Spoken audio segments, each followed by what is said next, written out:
पूरी web developer channel में आपका स्वागत है। आज हम बात करने वाले हैं जावास्क्रिप्ट के ऑब्जेक्ट्स की कुछ मेथड्स की। आइए चलो देखते हैं। सबसे पहले मैं यहाँ एक ऑब्जेक्ट बना लेता हूँ।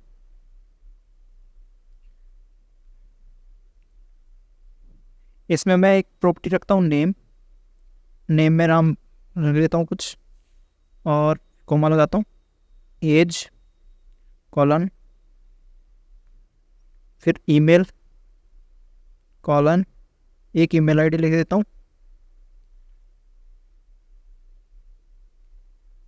एक और कोई प्रॉपर्टी ऐड कर देते हैं, एड्रेस यहाँ लिख देते हैं इंडिया। ये अपनों ने एक ऑब्जेक्ट बना रखा है, इसको कंसोल करके देख लेते हैं। तो यहाँ देखिए एक ऑब्जेक्ट बन चुका है, अपना सही से रन कर रहा है। अब इसके ऊपर अपने को अब कुछ मेथड्स अप्लाई करने हैं। तो सबसे पहले मेथड्स आता है वो असाइन का आता है कि अपने इसमें से कोई वैल्यू बदल सकते हैं। एक साथ एक पूरा का पूरा ऑब्जेक्ट लेंगे जिसकी वैल्यू बदलनी है। तो ये तो मेरा ओरिजिनल वैल्यू है, मैं इसको बदलना चाहता हूँ। और अब एक और एरे में ऑब्जेक्ट तैयार कर लेता हूँ बी, जिसके अंदर मैं कुछ जो वो वैल्यू दूंगा जो मैं बदलना चाहता हूँ। एक तो मैं इसकी एज बदलना चाहता हूँ और एक मैं इसका एड्रेस बदलना चाहता हूँ। इसमें मैं इतना करूँगा, सिर्फ ये दोनों चीज़ मैं रिप्लेस करना चाहता हूँ इसके अंदर से। तो इसके लिए मेरे पास एक मेथड आता है रिप्लेस करने के लिए, तो उसको बोलेंगे अपने ऑब्जेक्ट के अंदर आएगा अपने पास असाइन। इसके अंदर दो चीज़ें देनी है। सबसे पहले ए वो चीज़ है जिसको अपने टारगेट कर रहे हैं, जिसके अंदर अपने वैल्यू को बदलेंगे। फिर कॉमा लगा के वो चीज़ देनी है जिसको रिप्लेस करना है। जैसे ये चीज़ को रिप्लेस करना है तो ये दिख देता हूँ। अब मैं सी को लास्ट में चेक करूँगा यहाँ, तो यहाँ जो वैल्यू आएगी वो मेरी रिप्लेस होकर शो होएगी। यहाँ मैं अभी रन करता हूँ और देखता हूँ, यहाँ देखिए एज बदल चुकी है और एड्रेस भी मेरा बदल चुका है। तो ये एक मेथड था जो वैल्यू असाइन करता है। पहले जो अपने पास ऑब्जेक्ट है उसमें से वैल्यू अपने दूसरे ऑब्जेक्ट में से उठा के बदल देता है। नेक्स्ट जो अपने पास मेथड आता है कीज़ नाम से आता है। तो मैं सबसे पहले इसको हटा दूंगा, इसको भी मैं रिमूव कर दूंगा। अब यहाँ देखो मेरे पास एक मेथड आता है ऑब्जेक्ट डॉट कीज़, वो मैं इसके अंदर यूज़ करता हूँ। ऑब्जेक्ट डॉट कीज़, इसके अंदर किसकी कीज़ निकालनी है? ए की। ए अपना क्या है? एक ऑब्जेक्ट है। तो इसकी कीज़ कौन सी होगी? नेम, एज, ईमेल, एड्रेस, ये कीज़ है। वैल्यू उनकी राम 23, ईमेल आईडी और इंडिया, ये वैल्यूज़ है। तो यहाँ देखिए मैं जैसे ही मैं उसको प्रिंट कर रहा हूँ तो यहाँ मेरे को एक एरे बन के मिल रहा है। उस एरे में क्या स्टोर है? सिर्फ उनके नाम ही स्टोर है। जो अपनी प्रॉपर्टीज़ हैं उनकी जो नाम है वो स्टोर है, जिसको अपने कीज़ बोल सकते हैं। अगर मैं इस पर लूप लगाना चाहूँ तो लूप लगा के मैं प्रिंट करा सकता हूँ। मैं इसको यहाँ से बाहर निकालता हूँ और इसके ऊपर एक लूप भी लगा लेते हैं। आपको ये भी पता लग जाएगा लूप किस प्रकार इस पर वर्क करता है। तो मैं फॉर ब्रैकेट स्टार्ट करूँगा, एक्स वेरिएबल ले लूँगा, ऑफ लगाऊंगा और ये ऑब्जेक्ट कीज़ के अंदर ए। अब एक्स के अंदर अगर वैल्यू चेक करूँगा, यहाँ से एरिया मेरे को इसका स्टार्ट करना है और इसका एरिया इसके बाद बंद करना है। तो यहाँ एक्स की जो वैल्यू ये कंसोल करवाएगा वो 1 बाई 1 किस चीज़ को करवाएगा? उसमें से जो प्रॉपर्टी आ रही है जिसका एरे बना हुआ था। अब ये एरे बना के अपने को दे रहा था। ऐसे ही अपने पास एक और मेथड आता है वैल्यूज़ करके। तो मैं यहाँ वैल्यूज़ लिख दूंगा। तो ये क्या करेगा? जैसे इसकी कीज़ दे रहा था अभी ये क्या देगा? उसकी वैल्यूज़ देगा। यहाँ देखिए सभी की वैल्यूज़ आ रही है। अगर मैं इसे बाहर यहाँ सिर्फ इसको कंसोल करवाऊँ तो मैं यहाँ एक कंसोल करवा लेता हूँ इसको और सेव करके इसको चेक करते हैं। यहाँ देखिए सिर्फ वैल्यू का एरे बन चुका है। ये तीसरा मेथड था। अब इसी प्रकार अपने पास आता है एक और जिसको बोलते हैं एंट्रीज। अपने क्या करते हैं, ये जो नीचे वाली चीज़ है इसको ऐसे ही रहने देते हैं, इसको कमेंट कर देते हैं और इसमें यहाँ एंट्रीज लिख देते हैं। तो यहाँ देखोगे आपको क्या मिल रहा है, एंट्रीज ऑब्जेक्ट डॉट एंट्रीज, इसकी एंट्रीज चेक कर रहे हैं। तो यहाँ अपने को एक एरे मिल रहा है 4 वैल्यू का, उसके अंदर 2 वैल्यू के फिर एरे हैं। तो यहाँ अगर चेक करोगे तो ये एक एरे था, उसके अंदर पहले एरे के अंदर फिर एक एरे, फिर एक एरे और है। ऐसे 4 एरे बने हुए हैं एक एरे के अंदर। एक बाहर एरे, उसके अंदर 4 एरे हैं। उसके अंदर पहले नंबर पे आपकी कीज़ आ रही है, दूसरे नंबर पे वैल्यू, फिर की वैल्यू, ये आपकी एंट्रीज। इसके अंदर से भी आप वैल्यू निकाल सकते हो। कैसे निकाल सकते हो? ये देखिए, अगर मैं इसको यहाँ से उठाता हूँ, कॉपी करता हूँ और इस जगह पे रिप्लेस कर देता हूँ। तो यहाँ x के पास देखिए क्या वैल्यू आ रही है। देखिए x के पास पहले एक एरे आया, फिर एक सेकंड बार फिर एरे आया, फिर एरे आ रहा है, हर बार एरे आ रहा है। तो मैं चाहता हूँ कि इसके अंदर से वैल्यू मैं निकाल सकूँ, तो यहाँ एक इस प्रकार मैं एक एरे बना दूंगा। एरे के पास सबसे पहले मैं यहाँ लिख देता हूँ की, फिर दूसरे नंबर पे लिख देता हूँ वैल। आप कोई भी नाम दे सकते हो, पहले नंबर पे जो डाटा आएगा वो की होगा, दूसरे पे वैल्यू आएगा। तो मैं यहाँ लिखता हूँ की, ठीक है, और कोमा, फिर यहाँ लिखता हूँ वैल। ये देखो की में की स्टोर होगा, वैल में वैल होगा, और ये हर बार ये देखो वैल्यू स्टोर होके अपने को मिल रहा है। इस प्रकार आप क्या कर सकते हो, एंट्रीज निकाल सकते हो उसमें से। ये जो ऑब्जेक्ट बना है उसमें से कैसे आप इसको ट्राई करना। बिना ट्राई किए आपको समझना थोड़ा डिफिकल्ट रहेगा, याद नहीं रहेगा, तो आप इसको 1 से 2 3 4 5 जितना बार आप हो सकता है उतनी बार ट्राई करो हर एक मेथड को। उसी प्रकार एक अपने पास और मेथड आता है जिसको बोलते हैं फ्रॉम एंट्रीज। फ्रॉम एंट्रीज क्या करता है, अपने पास एक एरे है, एरे के अंदर फिर एरे है, इसी प्रकार एक डीपली एरे जिसे बोल सकते हैं या नेस्टेड एरे बोल सकते हैं, उसको अगर ऑब्जेक्ट में कन्वर्ट करना है तो वो उसमें मदद करता है। तो मैं सभी कोड को हटा देता हूँ एक बार और एक एरे बना देता हूँ। सबसे पहले मैं ए नाम का एरे बना रहा हूँ, ठीक है, और इस एरे के अंदर एक और एरे बना रहा हूँ। इसके अंदर सबसे पहले मैं लिख रहा हूँ नेम, फिर कोमा लगा के वैल्यू लिख देता हूँ राम, कोमा लगाता हूँ। एक नीचे और एरे बनाऊंगा, इसके अंदर मैं लिखूंगा एज, कोमा, यहाँ मैं कोई वैल्यू दे दूंगा। फिर नीचे मैं एक और एरे बनाऊंगा, इससे पहले एक कोमा लगाना है मेरे को, और इसके अंदर मैं दे दूंगा ईमेल, कॉलन, यहाँ कोई भी ईमेल एड्रेस ऐसा कुछ लिखूंगा, कॉलन नहीं आएगा, कोमा आएगा।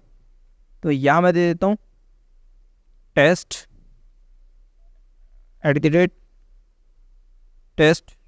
इस प्रकार अपनों ने एक एरे बनाया है। इसके अंदर और एक चीज़ ऐड कर देते हैं ताकि अपने को पता लगता रहे।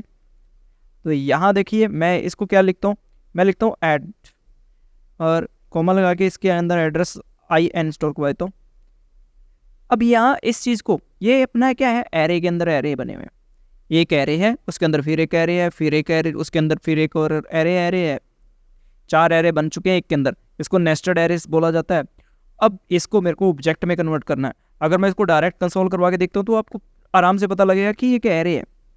इसका टाइप भी चेक करोगे तो भी आपको पता चल जाएगा। मैं यहाँ देखता हूँ, यहाँ पता लग रहा है कि एरे बने हुए, एरे के अंदर एरे। इस प्रकार का अपने को एक जगह पे आउटपुट भी मिल रहा था जो कि एंट्रीज में प्रोवाइड करवा रहे थे। अब ये एंट्रीज जो अपने पास मान लो है, तो इसको वापस ऑब्जेक्ट में कैसे कन्वर्ट करना है, तो उसी का है। ये अपने पास एक एरे है, अब इसको कन्वर्ट कैसे करना है, तो यहाँ मैं उसके लिए मैं बी में कन्वर्ट करूँगा। बी एक वेरिएबल ले लूँगा, उसके अंदर कन्वर्ट करता हूँ। चलो पहले लिखूँगा ऑब्जेक्ट डॉट फ्रॉम एंट्रीज किसकी, मैं कहता हूँ कि ए की जो एंट्रीज है उसको ऑब्जेक्ट में कन्वर्ट कर दो और बी में स्टोर करवा दो। अब मैं बी को चेक करता हूँ, ये देखिए बन गया एक एरे, सॉरी ऑब्जेक्ट।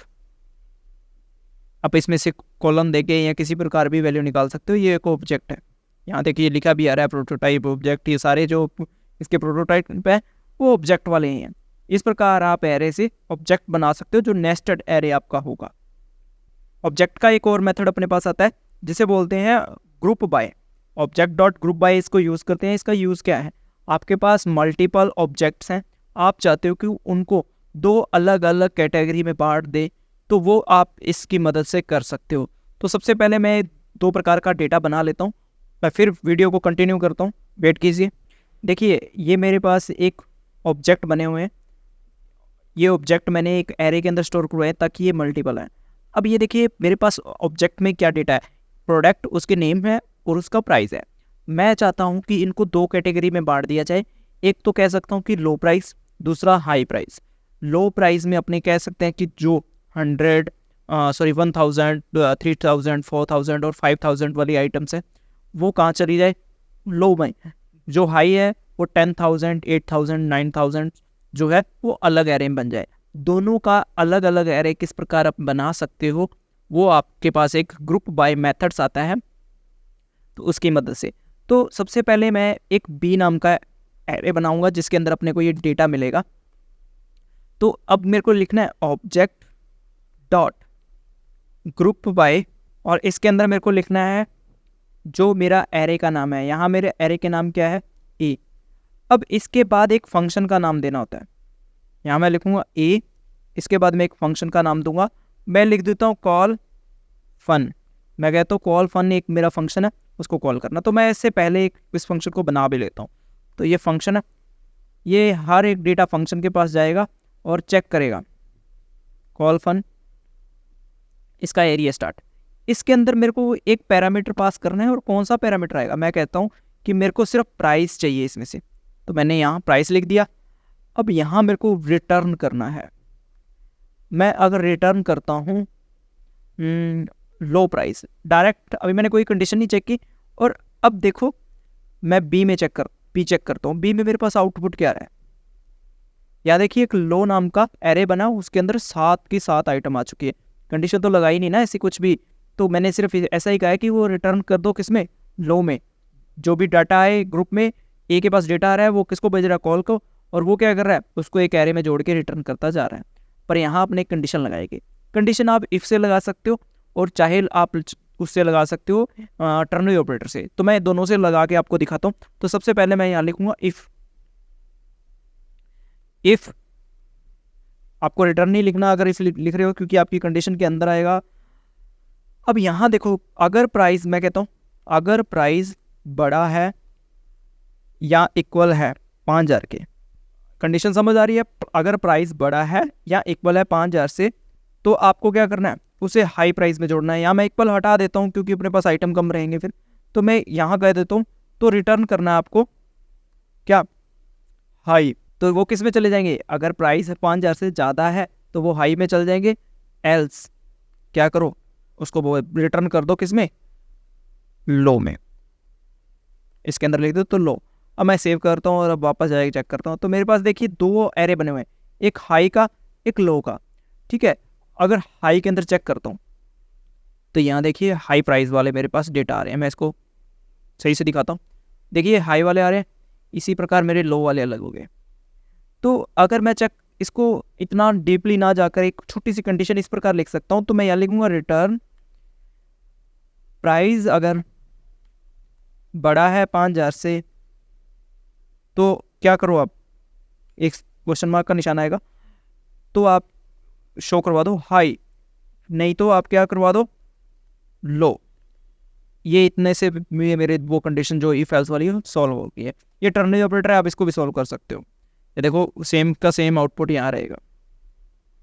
ये था अपना कॉल बाय का काम। यहाँ हो क्या रहा है, एक बार वापस समझ लिए। मेरे पास एक एरे थे, उसके अंदर बहुत सारा ऑब्जेक्ट बने हुए हैं, हर ऑब्जेक्ट की प्रॉपर्टी और नेम वो सेम है, ताकि अपने को उसको फाइंड कर पाएँ। अपने को प्राइस सेम होना ज़्यादा ज़रूरी है, प्राइस, क्योंकि अपने प्राइस से अपने इसको डिटेक्ट कर रहे हैं कि वो बड़ा है छोटा है। तो अब ऑब्जेक्ट बाय क्या करता है, 2 चीज़ लेता है। एक तो वो ऑब्जेक्ट का नेम लेता है, या अपने कह सकते हैं कि एरे का नेम लेता है, या खुद एरे को ही ले लेता है, और दूसरे नंबर पे एक फंक्शन का नाम लेता है। ये क्या करेगा, उस फंक्शन को कॉल करेगा और एक डेटा लेके जाएगा, जो कि अपने डेटा प्राइस का यहाँ गेट कर रहे हैं। ये प्राइस डेटा अपने कंपैरिजन कर रहे हैं। अगर वो डेटा सही मैच हो जाता है या कंडीशन ट्रू हो जाती है, तो अपने कह रहे हैं कि रिटर्न कर दो हाई या लो। इसके अलावा भी कोई नाम रख सकते थे आप उसको शॉर्ट करने के लिए, जैसे मैंने हाई लिख दिया, एक लो लिख दिया, 2 कैटेगरी बना दी, तो ऑटोमेटिकली वो डेटा को रिटर्न करेगा हाई या लो लिख। अगर तो आपने 5000 से ज़्यादा किया है तो वो हाई में आएगा ऑटोमेटिकली। वो डेटा जो अभी आया था हाई में, तो वो किसके अंदर जोड़ दिया जाएगा, एक हाई नाम वाले एरे में। अगर लो हुआ तो लो वाले में जोड़ दिया जाएगा। लास्ट में अगर बी में ये सारा डेटा किस में जुड़ जाएगा, बी में। चेक करोगे बी में, तो वो सारा डेटा आपको आसानी से मिल जाएगा। ठीक है गाइस, इसको ट्राई करो, अच्छे से समझो, कम टाइम लगेगा समझने में। इसको ज़्यादा से ज़्यादा मेहनत करो। कोई कंफ्यूज रहता है तो कमेंट कर सकते हो। ठीक है गाइस, बाय बाय।